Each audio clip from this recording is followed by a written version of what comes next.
So let's jump in there. So here is the latest. So all of this was happening in the context of a negotiation over DACA, over the Deferred Action for Childhood Arrivals program, right? All of this is happening in that context. Trump is trying to make a deal, and the deal is going to be that Trump is suggesting that he wants border security, the building of a wall, E-Verify, all of these goodies in return for allowing the Dreamers to stay, basically. That's the deal. And the Democrats are trying to sink the deal. The Democrats don't want a deal. The Democrats showed up to this meeting with Trump because they wanted to look like they want a deal. They don't actually want a deal. What they want is a clean DACA bill, which they made pretty clear during the meeting. And now they have an excuse to have a clean DACA bill because they're going to go to Trump. They're going to say, you're a racist. Any policy that you prescribe is obviously motivated by racial animus. Therefore, no.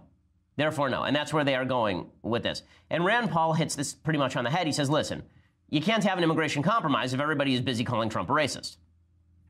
But what I regret is I do want to see an immigration compromise, right. And you can't have an immigration compromise if everybody's out there calling the president a racist. They're actually destroying the setting, and he used a little bit of it, but both sides now are destroying the setting in which anything meaningful can happen on immigration.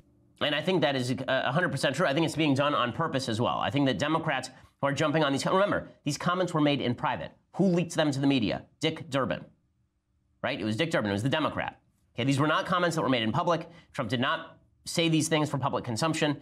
That doesn't alleviate the responsibility that he never should have said them, but it does show that the Democrats were leaking this information specifically to sink the DACA talks. That was one of the things that they were doing.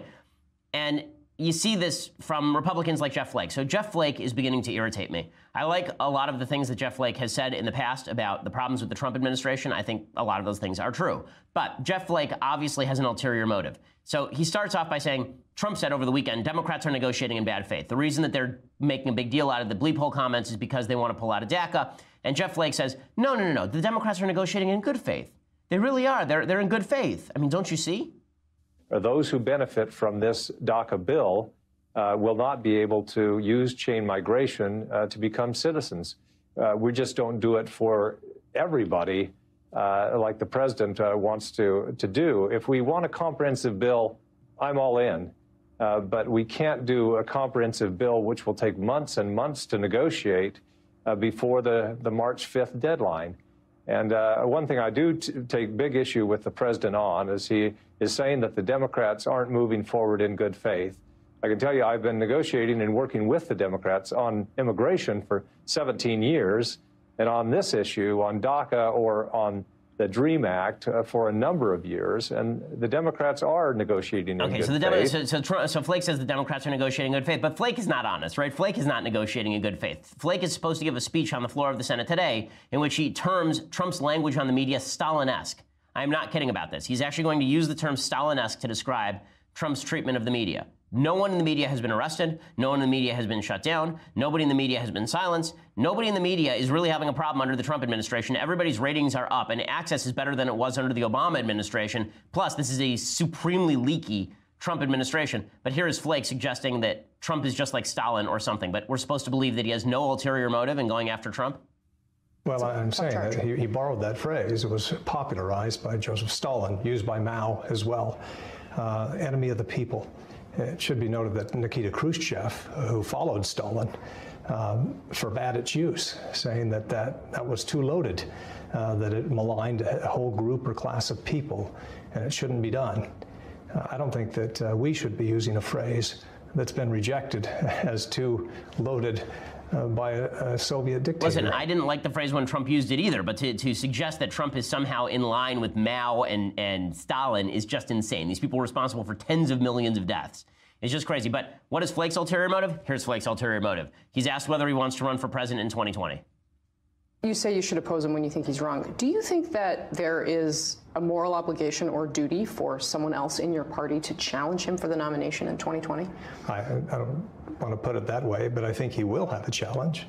Is it going to come from you? He'll certainly have a challenge as somebody as an independent, but I think he'll likely have a challenge in the Republican Party as well. I'm not the only one, not the only Republican who is saying, you know, I'm not sure this is my party. Okay, so he's basically saying, maybe I'll run. Okay, so that's the ulterior motive right there. So this is why I say when people start throwing around the racism charge, you have to determine whether they're doing it because this is just their honest assessment of the situation or whether there is another goal that is being pursued here. Dick Durbin, another example. Okay, Dick Durbin, again, is the guy who leaked the bleep hole comments in the first place. Again, this is not to absolve Trump of responsibility for saying something intensely stupid in front of Democrats and maybe quasi-racist, depending on your interpretation. But when Dick Durbin suggests that he is somehow brokering in good faith, that's absurd. I mean, he actually said over the weekend that the term chain migration is offensive to people whose ancestors came over in chain. Okay, the term chain migration, just to briefly explain, the term chain migration means that I come and then, like a chain, I pull in all of my relatives to come into the United States. It has nothing to do with physical shackles used upon slaves. That's absurd. But here's Dick Durbin, a guy who once compared American soldiers to Pol Pot and the Nazis on the floor of the Senate, suggesting that Trump shouldn't use terms like chain migration because it's offensive to black people. To the issue of, quote, chain migration, I said to the president, do you realize how painful that term is to so many people? Come on. African Americans believe that they migrated to America in chains. And when you speak about chain migration, it hurts them personally. And he said, oh, that's a good line. I mean, come on. Come on. Dick Durbin wants to sink these talks. That's the whole purpose of sending him. Trump should have known that. Trump should have been wary when he was in the room with him. It's dumb of Trump. But again, I think that when you're in political situations, it is imperative that you be a little more cynical than just suggesting that everybody is operating in the best of faith and that everyone was so deeply offended that Trump said something. Okay, let's be real about this. They all know who Trump is. Everybody knows who Trump is at this point. And the idea that everyone is sitting around being deeply offended at Trump, not using that offense as sort of a faux outrage in order to sink DACA talks, is silly. Obviously, one thing has very much to do with another here. And again, none of this is to deny that Trump has done or said racist things in the past. I don't think that's deniable, frankly. But I think the idea that Trump is overall a racist, as I get older, I'm more and more hesitant. I think when I was younger, it's easier to just label people as a whole. Somebody's a hero, somebody's a villain, that's a good person, that's a bad person. The reality is that as you get older, you tend to try and determine on a one-by-one basis, calling balls and strikes. There's a person who's trustworthy, somebody who you trust. There might be a person that dictates your action. Your action toward them is dictated by your view of their character. This person doesn't have character. But I think that can only be used as a backdrop. It can't be used as the dispositive statement about every one of their actions. You may believe, in other words, that Trump is a racist, but it's still incumbent on you to analyze every one of his actions and determine whether that is a racist action or statement, and not just jump to the conclusion based on your perception of his worldview that you don't have full evidence for, is I think where I would go with that, and I think it's true in everyday life as well. To break down everything to do with President Trump's alleged remarks, I say alleged because it is not clear whether he actually said them. He has now denied saying them. A bunch of people in the room say that he said them. We don't know what he said or how he said it. There's no context. There's no tape.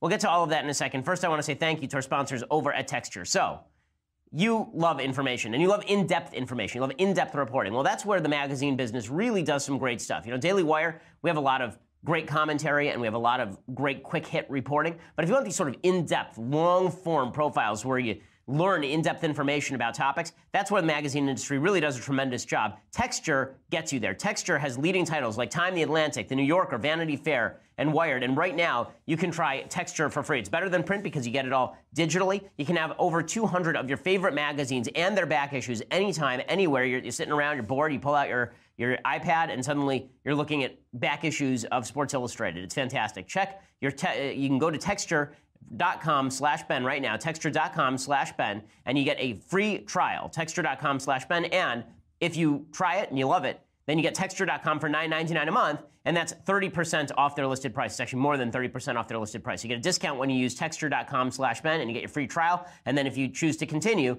then texture.com/Ben allows you to get Texture for just $9.99 a month, which is over 30% off their listed price. Texture.com/Ben. Make sure that you're getting the best and most in-depth information that the magazine industry has to offer. Again, that's like less than the cost very often of getting one or two of these magazines subscribed, and I get 200, which is pretty awesome. Okay, so yesterday, all hell breaks loose. All hell breaks loose because the President of the United States has a bipartisan meeting over deferred action for childhood arrivals. Now, Trump thinks he's behind closed doors, and he thinks this is an off-the-record conversation. As Trump should know by now, when you're in a room with Democrats and or Republicans, the chances that what you say remain on background or secret are very, very slim to none. Trump apparently forgot this little problem, and so he decided to sound off about immigration. So here's what the Washington Post originally said. So they reported yesterday that Trump had been having a conversation about protecting immigrants from Haiti, El Salvador, and African countries. Right? And when he was talking about El Salvador, that was particularly of interest because the Trump administration had moved to basically revoke the temporary visas for people who have been in the United States from El Salvador, 200,000 of them. They've been there for I think 15 years, and Trump revoked some of their visas. We don't know the context of the comments. It's unclear where Trump made these comments, but here is what he said. We don't know whether he was talking about the Visa Diversity Lottery Program or whether he was talking about targeted deportation of illegal immigrants from particular countries. That does make a difference because here's what Trump supposedly said. He said, quote, "Why are we having all these people from bleep hole countries come here?" Bleep is another word for poop. Okay, why are we having all these people from bleep hole countries come here? And then the Post continues, Trump then suggested that the United States should instead bring more people from countries such as Norway, whose prime minister he met with Wednesday. The president, according to a White House official, also suggested he would be open to more immigrants from Asian countries because he felt they helped the United States economically. He then reportedly continued, "Why do we need more Haitians? Take them out." So Jake Tapper reports that what he meant by that is he was specifically talking about revoking the temporary visas for Haitians who have been here after the earthquake of about 10 years ago. So that's the entirety of the comments, right? That apparently he was talking about Haiti and African countries, and he said, why are we having all these people from bleep hole countries come here? And then he said, why do we need more Haitians? Take them out. So I'm going to give you my basic take on all of this, but in light of how people have reacted to this. So there have been a bunch of reactions against these comments. Obviously, is this something that the President of the United States should be saying? Not even close. Not even close. Okay, this is not something the President of the United States should be dropping in private or public. It's kind of yucky. And not just is it yucky, the implication could be taken as racist. Now, I'm going to give you two possible reads of his comments. It's very hard to read, by the way, the second comments, why do we need more Haitians, take them out, as anything but bigoted. But those first comments, why are we having all these people from bleep hole countries come here?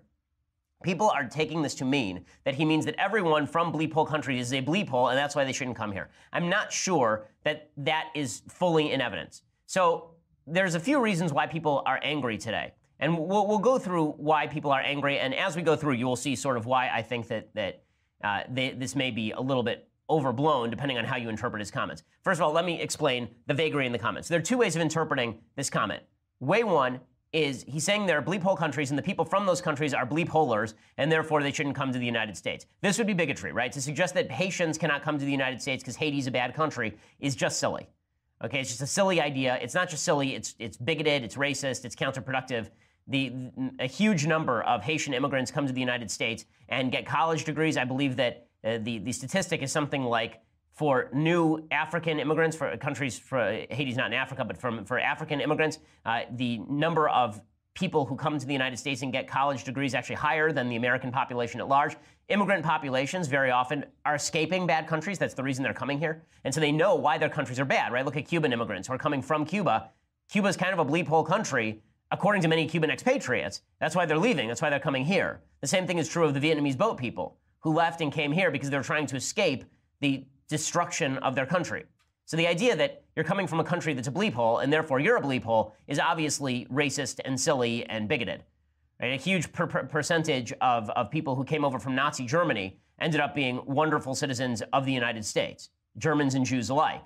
The same thing is true of people who are trying to escape Russian pogroms and Polish pogroms. The same thing is true of people who come from China. The vast majority of immigrants to this country are wonderful people who are trying to do hard work and enrich the country by coming here. So the suggestion that you can judge a person from the country because they're from the country is, of course, bigotry. And people who are reading Trump's comments this way have a little bit of support in the idea that Trump has said in the past, for example, that a Mexican judge could not properly judge him because he was Mexican. Right? So people are looking at Trump's track record of linking ethnicity to politics or to judgment or to capacity, and they're saying that this fits in with those comments. So that's a plausible read. Here's another plausible read, okay? And this is the one people are ignoring. The other plausible read is that Trump is saying, look, we have a diversity visa lottery program, and that diversity visa lottery program is designed to take in people by country. It doesn't evaluate them on an individual level. Now, let me backtrack for a second. My own position on immigration is if there is no welfare, if there is no social safety net, I am for free and open immigration. Whoever wants to come can come. I don't have a problem with anybody coming here so long as they're not mooching off anyone. I don't care what country they are from. I do care about cultural impact. I do care about the viewpoints they espouse, but they're not coming here to be violent. If they assimilate to American ideology, I don't care where you are from. Okay, that said, the diversity visa lottery program is the opposite of that. The diversity visa lottery program says that we are specifically going to bring people in from downtrodden countries, from countries that don't send a lot of immigrants through the legal immigration process. We're going to go to those countries and bring in a large number of immigrants from those specific countries. Right? Originally, the diversity visa lottery program was actually designed to get more Irish immigrants into the country in 1965 because there had been a rapid decrease in the number of Irish immigrants entering the country, and so they wanted to use the diversity visa lottery to increase the number of Irish, apparently, in 65. That shifted in 1990, and the number one beneficiary of the diversity visa lottery program are people from African countries. So here's what Trump could be saying. He could be saying, listen, if we have to judge people only by country, right, we're not going to look at them as individuals, which is really how we should do an immigration program. We should look at people and say, is this a good person or is this a bad person? Is this someone we want in the country or is this someone we don't want in the country? Right? That's the way we should do immigration always. But the diversity visa lottery program says, okay, you're from Ghana, you get in. You're from France, you don't. Right? That's really how the lottery program works. And so Trump might be saying, listen, that seems backward. We will make America great again.